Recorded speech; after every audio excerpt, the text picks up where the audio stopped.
ज्योति जी गुजरात से। राधे राधे। राधे राधे महाराज जी। महाराज जी, आपने बताया था कि जन्मदिन के दिन एकांत में मनन चिंतन करना चाहिए कि एक साल जीवन का कम हो गया और हमने भगवत प्राप्ति हेतु क्या किया। गुरु जी, कल मेरा जन्मदिन है। ईश्वर की कृपा और आपके आशीर्वाद से आत्म संतोष है कि बीते साल में नाम जप की शुरुआत हुई और तीर्थ यातन भी अच्छे सौभाग्य मिला। इसी तरह धर्म के मार्ग पर आगे बढ़ते रहे महाराज जी। हाँ ठीक है, भगवान का खूब नाम जप करो। और जिस दिन जन्मदिन हो तो उत्सव मनावे, हम कह रहे हैं। घंटा 2 घंटा कीर्तन करे, ठाकुर जी को भोग लगावे, 10-20 लोगों को पवावे, ऐसे मांगलिक उत्सव मनावे।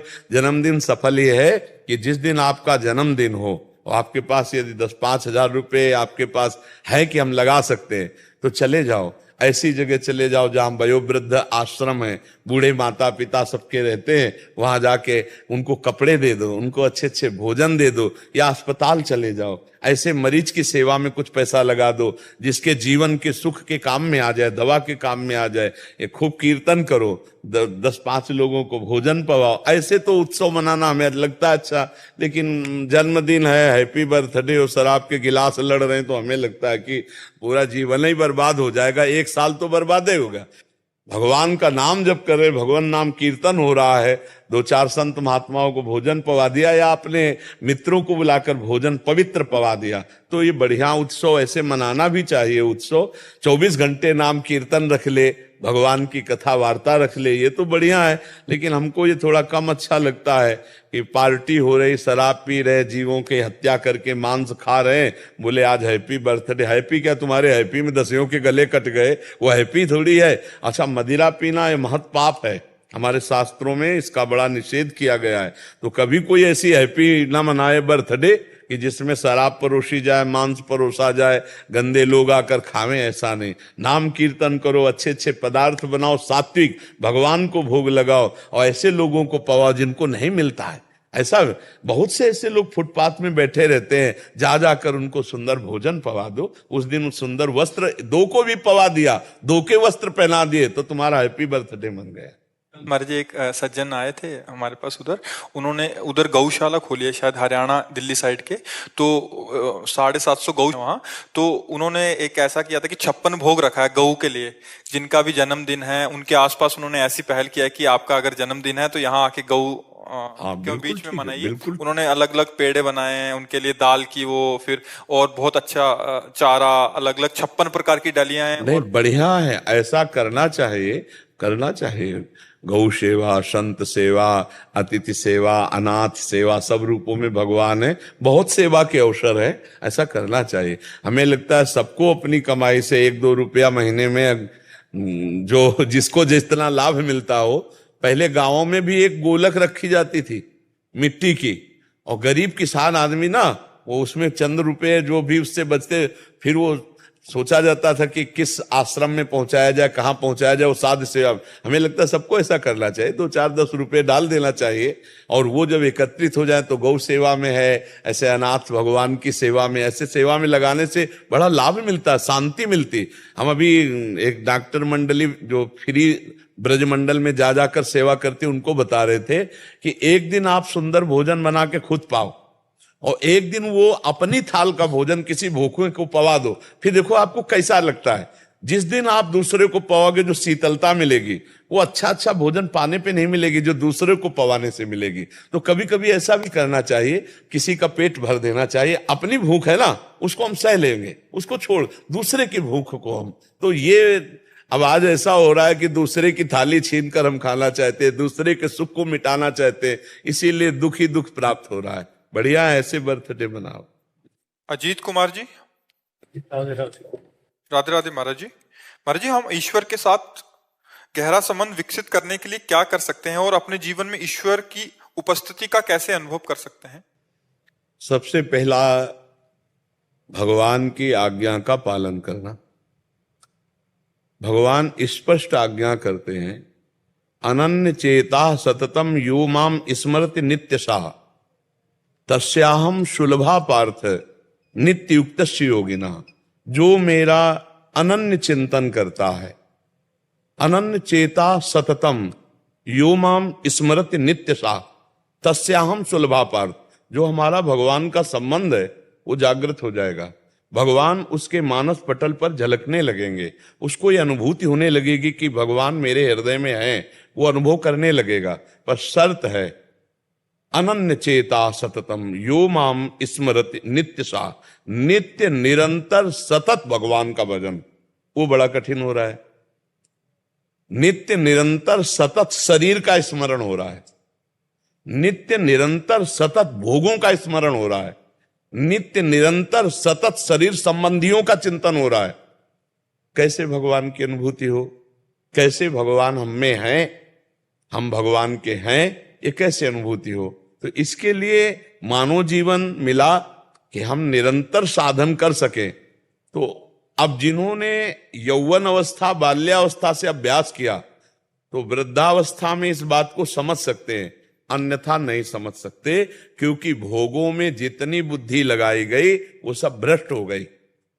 भोगैश्वर्य प्रसक्ता नाम तयापहृत चेत साम व्यवसायत्मिका बुद्धि समाधो न विधीयते। जिसने अपनी बुद्धि को भोगों में लगा दिया, जिसका चित्त भोगों में संग्रह में लग चुका है, अब वो भगवान की प्राप्ति करना या भगवान के संबंध में वो अज्ञानी ही रहेगा, वो जान नहीं पाएगा।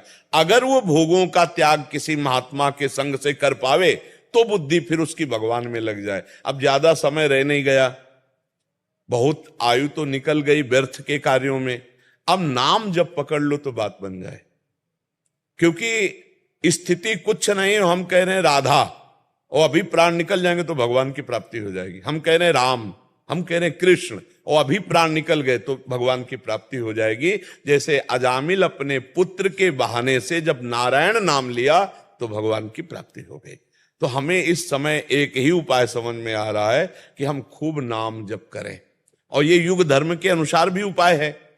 कृतयुगे ध्यायते विष्णुम त्रेतायाम यजतई मखई द्वापरे परिचर्यायाम कलौ तद्धरि कीर्तनात्। कलयुग में भगवान नाम जप, भगवत नाम कीर्तन, इससे बहुत जल्दी लाभ प्राप्त होता है। हाँ, कलयुग केवल नाम आधारा, सुमिर सुमिर नर उतरहि पारा। तो जो नाम आपको प्रिय हो वो नाम खूब जप करो तो भगवान की आज्ञा का पालन हो जाएगा। अनन्य चेता सततम यो माम स्मरति नित्य सा। तो भगवान के नाम का स्मरण, भगवान के रूप का ध्यान, भगवान की लीला कथा सुनना, भगवान के धर्म युक्त जो तीर्थ हैं, जो धाम है, इनके दर्शन करना, इसी से हमें भगवत प्राप्ति हो जाएगी। देखो आप धाम आए हो, नाम महिमा और रूप महिमा और भगवान की लीला कथा महिमा, इसमें चित्त को लगाना शुरू कर दो, आपको अनुभव होने लगेगा भगवान हमारे साथ है। पर अभी बहुत कठिन है, क्योंकि हमारे चित्त में बहुत से संस्कार घुस चुके हैं पीछे के जन्म में और इस जन्म में भी। पत्नी, पुत्र, परिवार, घर, मकान, नाना प्रकार की ममता का पुंज हो चुका है। भगवान कह रहे हैं जननी जनक बंधु सुत दारा तन धनु धाम सुहृद परिवारा। सबकी ममता ताग बटोरी मम पद मन ही बांध बर डोरी। अब ये काम हमें करना था कि सबकी ममता बटोर कर भगवान के चरणों में लगा ली थी, तो हम बटोरना तो और दूर रहा, फैला और दिया। अब पुकारे कि ना हम बटोर पाएंगे और ना हम भगवत प्राप्ति का साधन कर पाएंगे। जैसे ये अवस्था शरीर की है, अब आ जाए आप 2 घंटे 3 घंटे पद्मासन लगा के बैठे, असंभव। अब शरीर ऐसी स्थिति को, अब एक उपाय है नाम जप। नाम जप, राधा राधा राधा राधा, राम कृष्ण हरि, जो नाम प्रिय हो वह नाम जपने का अभ्यास करो।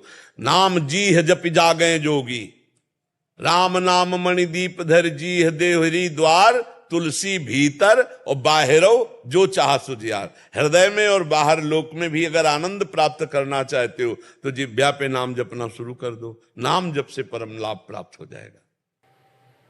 महाराज जी, आपको यूट्यूब पे सुनकर राधा राधा का नाम जब, हाँ, बस इसी से मंगल हो जाएगा, विश्वास कर लो आप अपने मुख से राधा, हाँ, राधा राधा तो चिल्ला ही रहे हो, राधा राधा पकड़ लो। थोड़ा खान पान संभाल लेना, खान पान बिल्कुल बैठ, हाँ, तो बस राधा राधा प्याज लहसुन भी छोड़ दिया। हाँ बस। लेकिन जब कहीं जाना पड़ता है उनको थोड़ा मुश्किल हो जाता है उनसे।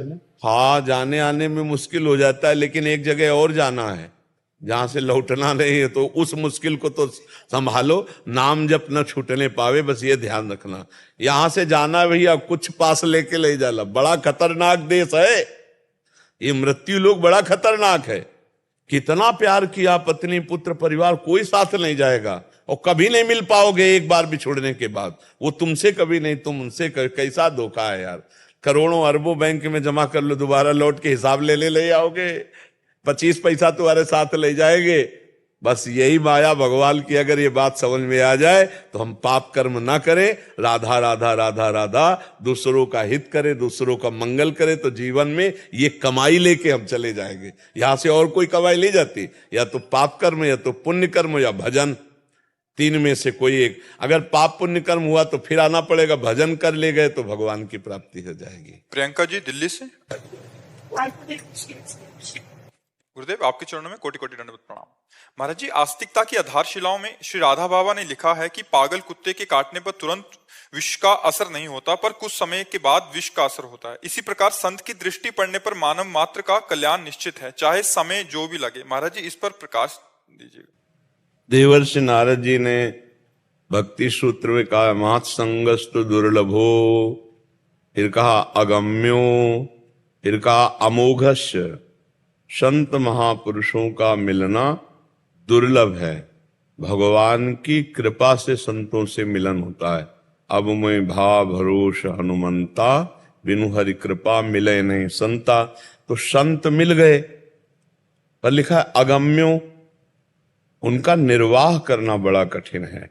यदि निर्वाह कर ले गए तो अमोघस्य लिखा है, निश्चित भगवत प्राप्ति हो जाएगी।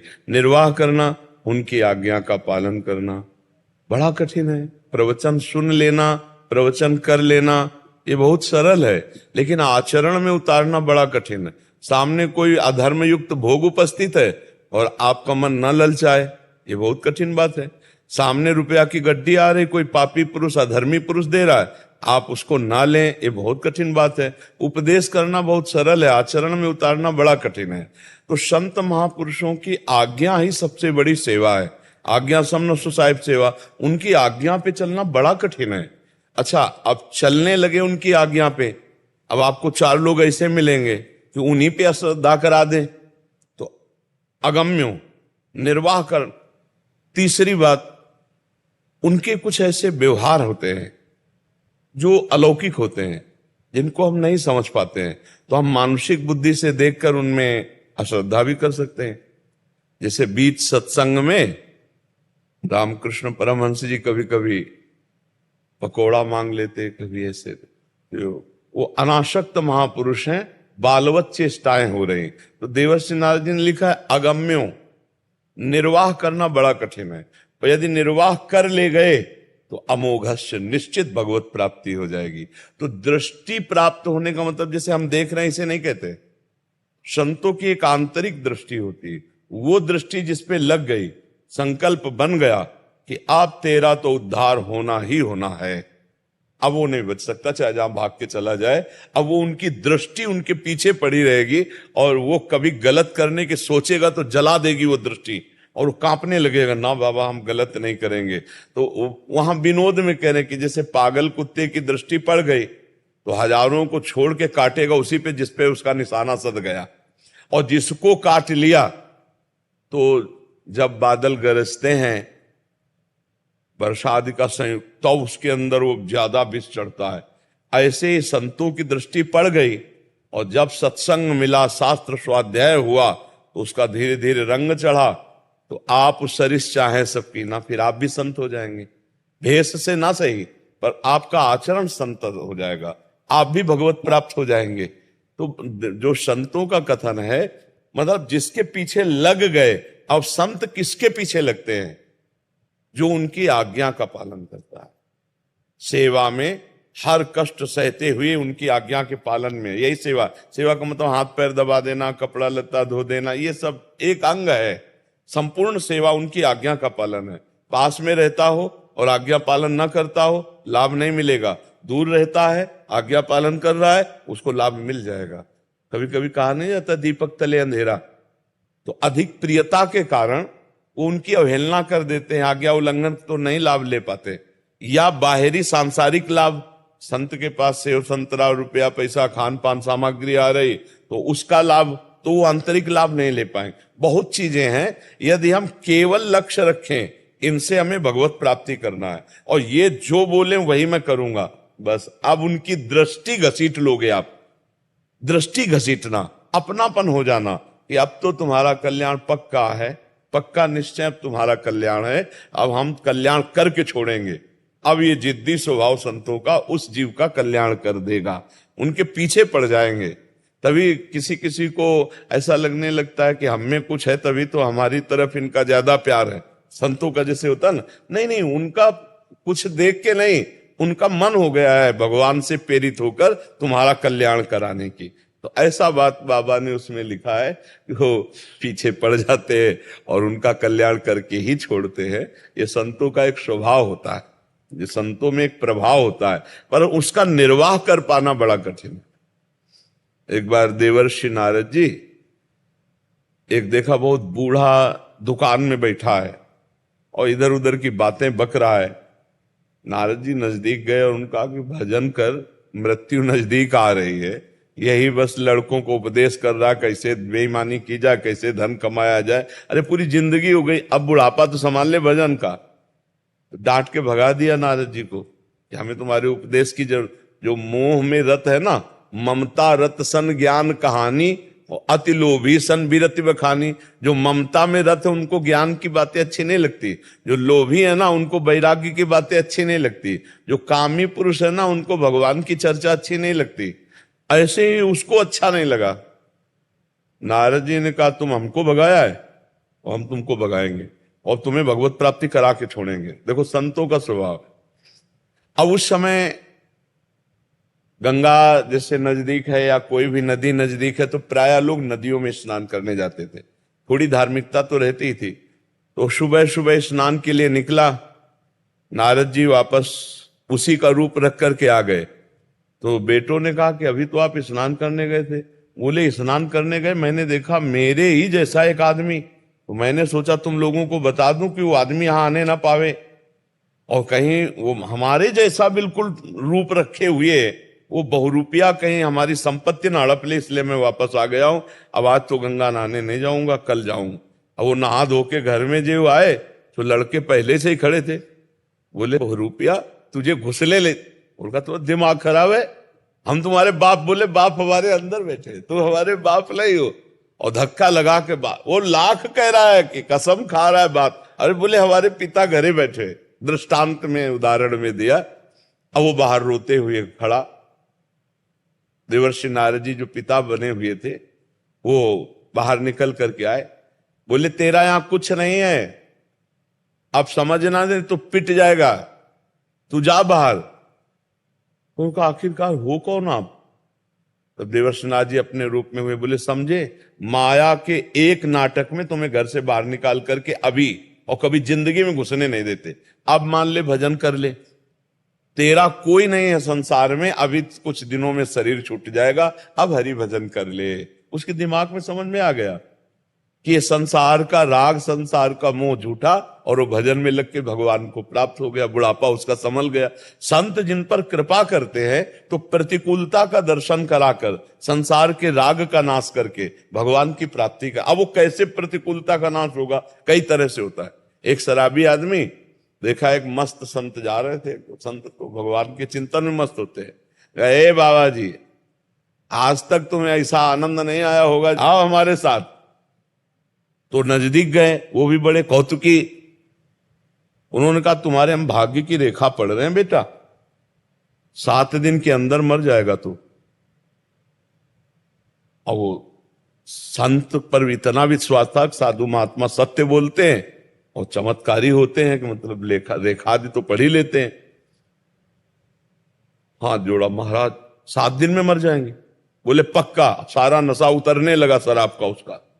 बोले ये 7 दिन के अंतर में मर जाओगे, पक्का तुम्हारी भाग्य रेखा है। तो महाराज हम तो शराब पीते रहे, बेविचार करते रहे, गंदे आचरण, और घुटने पे हो गया, मेरा उद्धार कैसे होगा? बोले भैया पक्का उद्धार हो जाएगा। यदि तुम गोविंद गोविंद गोविंद गोविंद ऐसा जपो, पक्का तुम्हारा उद्धार हो जाएगा। बोले बस आप ही हमारे सहारा हो, आज से हम कभी शराब नहीं पिएंगे और घर जाकर के हम गोविंद गोविंद गोविंद गोविंद सब बंद कर, 7 दिन में मरी जाना, संत के वचन है।